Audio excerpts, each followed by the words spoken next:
আসসালামু আলাইকুম everyone, welcome to Nila's food kitchen. আশা করছি আপনারা সকলে ভালো আছেন।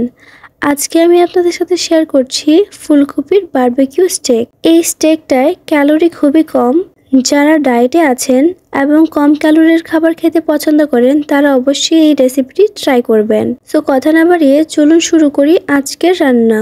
প্রথমে একটি মাঝারি সাইজের ফুলকপি নিয়েছি। এখন এই ফুলকপিটাকে মাঝখান থেকে 1 ইঞ্চি মোটা করে ফুলকপিটাকে কেটে নিচ্ছি। ভিডিওটিতে দেখতেই পাচ্ছেন আমি কিভাবে কেটে নিচ্ছি। একটা ফুলকপি থেকে আমি 2টা স্টেক বানিয়ে নিচ্ছি আর আমি 1 ইঞ্চি মোটা করে কেটে নিচ্ছি।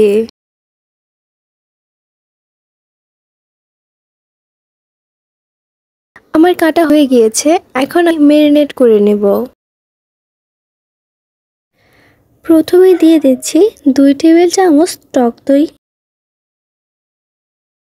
আরও দিচ্ছি 1 চা চামচ ধনে গুঁড়ো, জিরে গুঁড়ো দিচ্ছি 1 চা চামচ, লাল মরিচের গুঁড়ো দিচ্ছি 1.5 চা চামচ, গরম মশলার গুঁড়ো দিচ্ছি 1/2 চা চামচ, বারবিকিউ মশলা দিচ্ছি 1 টেবিল চামচ, গোলমরিচের গুঁড়ো দিচ্ছি 1/2 চা চামচ, আদা রসুন বাটা দিচ্ছি 1 টেবিল চামচ, লবণ দিচ্ছি স্বাদ মতো।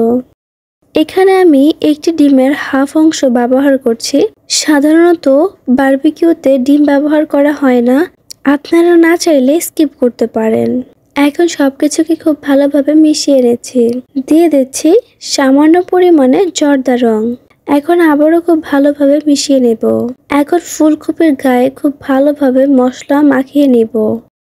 আপনি যদি আমার ভিডিওটি ফেসবুক থেকে দেখে থাকেন তাহলে প্লিজ আমার পেজটি ফলো করে দিবেন, আর যদি ইউটিউব থেকে দেখে থাকেন তাহলে প্লিজ আমার চ্যানেলটি সাবস্ক্রাইব করে দিবেন। মাখানো হয়ে গিয়েছে, এখন আমি 10 মিনিট ম্যারিনেট করে রাখবো। 10 মিনিট পরে ফুলকপির স্টেকগুলো আমি ভেজে নিব।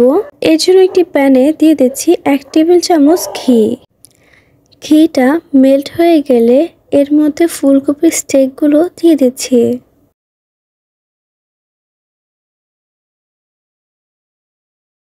এখন ঢাকনা দিয়ে ঢেকে 10 মিনিট লো হিটে রান্না করব। 10 মিনিট পরে আমি ফুলকপির স্টেকগুলোকে উল্টিয়ে দিচ্ছি। এখন অপর সাইডেও ঢাকনা দিয়ে ঢেকে 10 মিনিট রান্না করে নেব। চুলার আঁচটা অবশ্যই লো হিটে রাখতে হবে, নয়তো পুড়ে যাবে।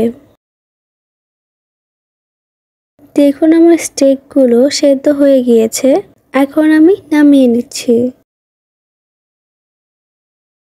দেখতেই তো পারলেন কতটা সহজে ফুলকপির স্টেকগুলো তৈরি করে নিলাম। যারা ডায়েট করেন এবং কম ক্যালোরির খাবার খেতে পছন্দ করেন তাদের জন্য এই ফুলকপির স্টেকগুলো একদমই পারফেক্ট। আপনি যদি আমার চ্যানেলে নতুন হয়ে থাকেন তাহলে প্লিজ আমার চ্যানেলটি সাবস্ক্রাইব করে দেবেন এবং পাশে থাকা বেল আইকনে ক্লিক করে দেবেন। আজকের মতো এই পর্যন্তই। ভালো থাকুন, সুস্থ থাকুন, আল্লাহ হাফেজ।